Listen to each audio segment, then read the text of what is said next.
General garage door. Here's the inventory. Here's the equipment. Upgrade or downgrade as necessary. I like to have the Sarah cape and then the bandos blessing and then the Zammy book for while I'm getting KC. And then just throw Heim Telly on in. And then we'll start getting KC for the boss. Okay, getting KC for the boss, pretty simple. Just attack the goblins here. And, well, make sure you set up your spell. I set it to cast Ice Barrage. There's a barrage clump here usually. And there's some over here. And then there's another set down yonder. And you basically just hit these until you got your KC. Pretty simple. I guess most people know how to do it, but here's how I do it. Okay, once you got the KC needed, go ahead and drop your Gommel Hill, pick up a hammer. One of the goblins that you killed undoubtedly dropped one.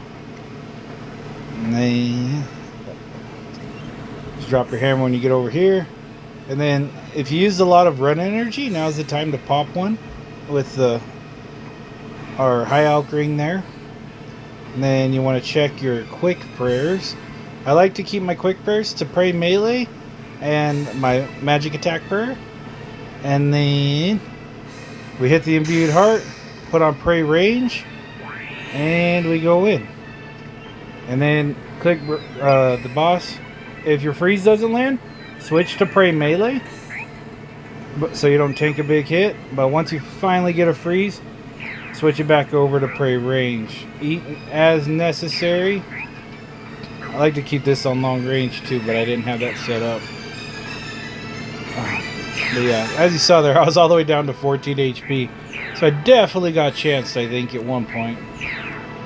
But that's okay. Now we're going to run away again a little bit. Freeze the boss. And that's why the Ice Scepter is so good here, because you get the extra long freeze and you get more accuracy on your Ice Barrage too. He should be going down any second now. First kill is always going to be your most scuffed one. Put back on your Scepter and then freeze the melee again so you can take a step back. You can pray flick now, but it's really not necessary. And then you just blood barrage this clump to finish out the kill.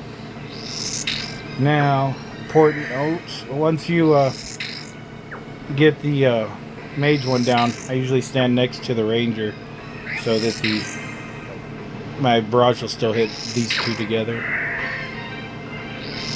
And then once you got semi-low HP, I usually just hit this, or prayer, I usually hit this just about every chance I get. And then I usually will loot like the food items, the kebabs and the sharks and stuff like that.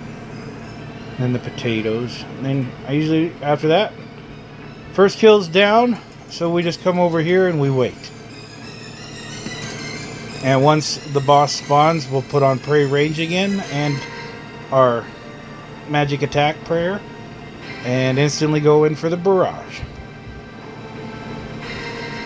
Now this takes a little practice and a little getting used to, but I've gotten plenty of 50 kill or so trips out of this doing it this way, and it's just, for me, it was a lot easier than trying to do the 5-0 and 6-0 and 27-0 or whatever the hell they all are.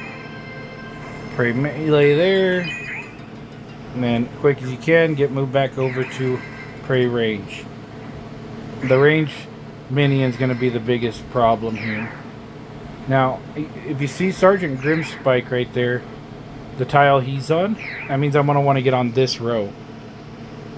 And the reason for that is when the boss starts moving again and I run here, it'll set the mage minion up for an easy stack here after the kill. So as we go there, then I just lure the melee one back to this tile, the purple one, and then a barrage. Oh, but my ice barrage missed, so we try again. There we go.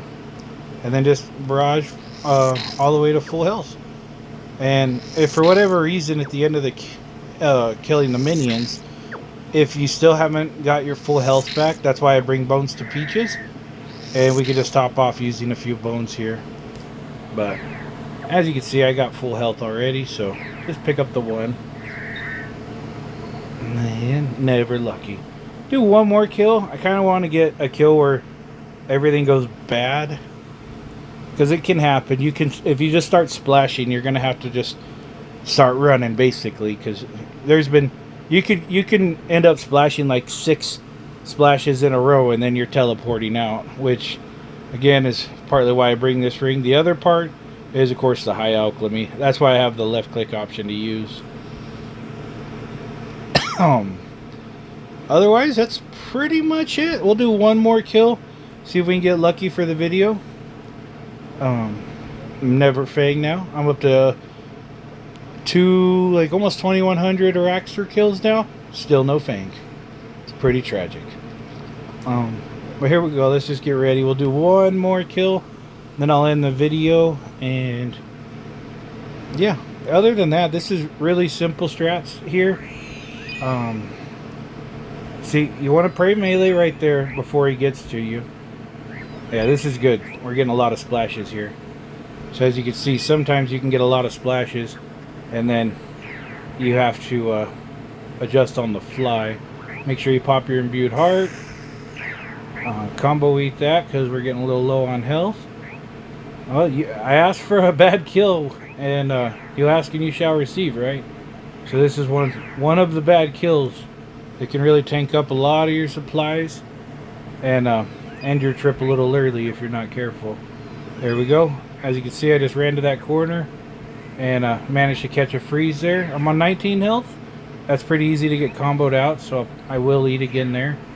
That's why I like to keep the crumb ones as much as I can. I try to prioritize using the potatoes or the kebab drops over them, just so I could have them for later in case I do need to get another combo eat in. Now here I should end the kill. Yeah, so I didn't need the another freeze there. As you can see, since I ran to that corner though, my normal barrage setups isn't gonna work. So do a slight adjustment there and start barraging again.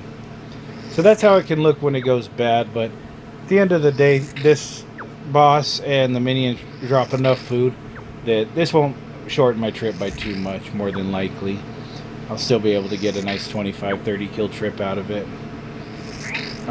Other than that, that's how I do mobile magic bandos, and you can too, because trust me, if I can do it, so can you. Anyway, that's it. We'll see you on the next